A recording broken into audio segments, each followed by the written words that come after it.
Bernardino foi violentado fisicamente, sexualmente. O caso Menino Bernardino. Há quem defenda o fim da maioridade penal. Há quem diga que criança tem que trabalhar mesmo, porque isso ensina valores. Será mesmo? Será que uma criança ou pré-adolescente tem inteligência emocional para lidar com o mercado de trabalho? Me diga você. Bem, mas essa não é a discussão de hoje. Hoje eu quero te contar a história do menino Bernardino, que em 1926 tinha 12 anos e vivia no Rio de Janeiro. Para entender esse caso, precisamos voltar para o Brasil do começo do século XX.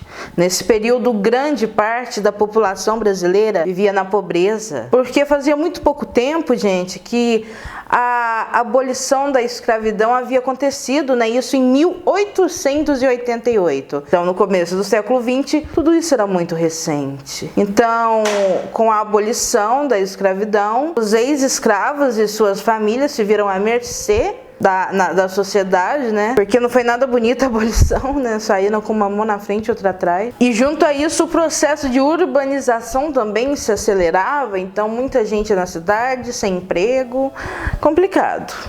Aí você pode me perguntar, né? Ai, mas não estava acontecendo o processo de urbanização? As fábricas não estavam surgindo? Estavam, mas não supriam a necessidade de trabalho de toda uma população, né? Era uma industrialização muito tímida. Então, assim, parte era empregado e o resto ficava à mercê. Ou você virava bandido ou você passava fome. Praticamente isso. Ou trabalhava de forma informal. Quando falamos das crianças, era a mesma coisa. As crianças ou trabalhavam ou viravam bandidos.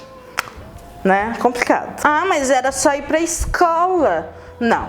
As escolas públicas nos anos 20 no Brasil, começo do século XX no Brasil, era somente para pessoas mais abastadas. E com certeza esse não era o caso do menino Bernardino, que era um menino pobre, negro, que assim vivia à mercê. Por sorte, o menino Bernardino escolheu o caminho do trabalho, mas nem isso afastou ele de todo o mal. O Bernardino, ele era engraxate. Os engraxates, né, surgiram no Brasil por volta de 1877 por conta dos imigrantes italianos, né? Foi uma coisa trazida da Itália, principalmente para São Paulo, né, inicialmente. No início eram poucos meninos de 10 a 14 anos que ficavam na rua, né, engraxando o sapato do pessoal. Eles andavam assim com uma caixa, com uma escova e alguns outros objetos. E eram, no início, só meninos italianos mesmo. E em 1926, no Rio de Janeiro, o menino Bernardino, desse caso aqui, era um desses trabalhadores, pequenos trabalhadores, engraxates. E sendo um moleque negro, sozinho, era muito maltratado na rua, né? Mesmo que estivesse trabalhando, era maltratado. E a gente tá falando de uma criança de 12 anos, totalmente imatura, totalmente sem inteligência emocional, porque é uma criança, que assim, foi aguentando muita coisa, e um dia ele estourou. Como assim ele estourou? Mais um dia de trabalho, o Bernardino estava lá, engraxando o sapato de um homem, engraxando o sapato desse homem, de boa, de repente foi cobrar o homem não quis pagar. Não quis pagar pelo trabalho do menino, que ganhava a vida fazendo aquilo lá, não quis. O Bernardino ficou muito bravo, né? Falou, não, como assim?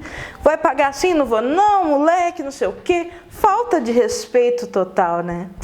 E na raiva, o que o Bernardino fez?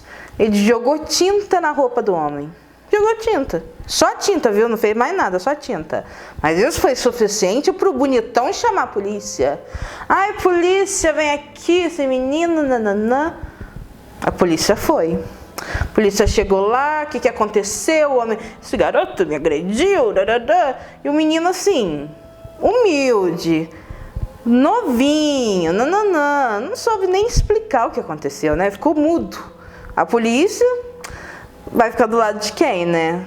Do moleque que nem sabe falar, pobre, negro, ou do senhor abastado, Obviamente ficou do lado do senhor, e levou Bernardino para cadeia. Pra cadeia. E olha, em 1926, a criança não ia para a Fundação Casa ou para uma instituição, nada disso.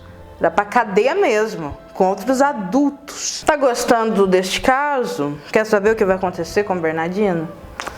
Então deixe seu like, se inscreva no canal, me siga nas redes sociais, em quase todas eu sou Becilfer, com 2 Fs. De 1990 a 1922, crianças de 9 anos para frente podiam ser responsabilizadas por crimes. E chegando na cadeia, não penso que o Bernardino foi colocado em uma cela especial ou em uma cela com outras crianças, pelo menos, né, com outros menores. Não, não, não. Colocaram um moleque de 12 anos numa cela com 20 homens. Essa é a parte péssima da história, né?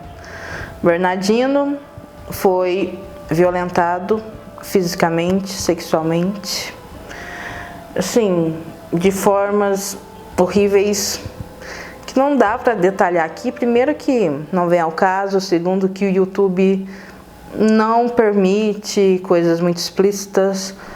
Mas foi um negócio bem desumano, bárbaro, sabe? Negócio assim. Ao sair da cadeia, Bernardino foi levado para a Santa Casa do Rio de Janeiro.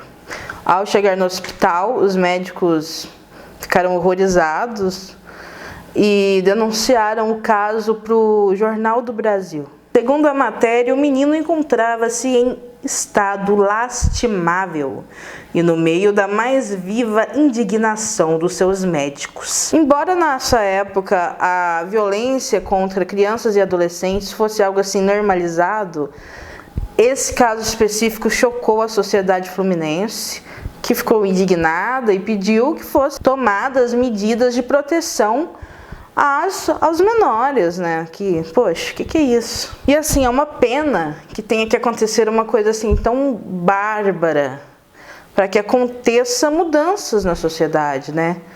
E esse caso específico gerou uma mudança muito importante para o direito da criança e do adolescente no Brasil. O quê?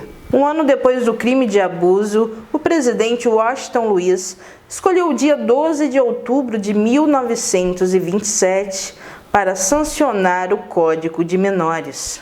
A esse novo sistema foi dado o nome de Serviço de Assistência ao Menor, que é o antecessor, né, o precursor da atual Fundação Casa. O serviço estatal funcionava mais como um instrumento de tortura e violência contra as crianças do que como um mecanismo educativo. Em 1990 foi instaurado o ECA, né, de proteção à criança e ao adolescente no Brasil também. O legal é que o enfoque do ECA, diferente dos seus antecessores, é diferente, porque não tem essa coisa da punição, né? Porque ainda que não fosse uma cadeia, ainda tinha esse teor de punição, que não é o ideal. O enfoque do ECA, ao contrário de seus antecessores, são os direitos e não a punição. Nos velhos códigos, o infrator capturado era punido automaticamente, enquanto que, atualmente, ele possui direito e ampla defesa, contando para isso com o trabalho dos defensores públicos. Pois é, gerou mudanças, né? Mas eu ainda gostaria muito de saber o que houve com o menino Bernardino depois de tudo. Não achei nada na internet. Se por acaso você que está assistindo sabe alguma coisa, deixa nos comentários. Mas com certeza não foi... Deve ter sido um trauma eterno, né? Pelo amor de Deus.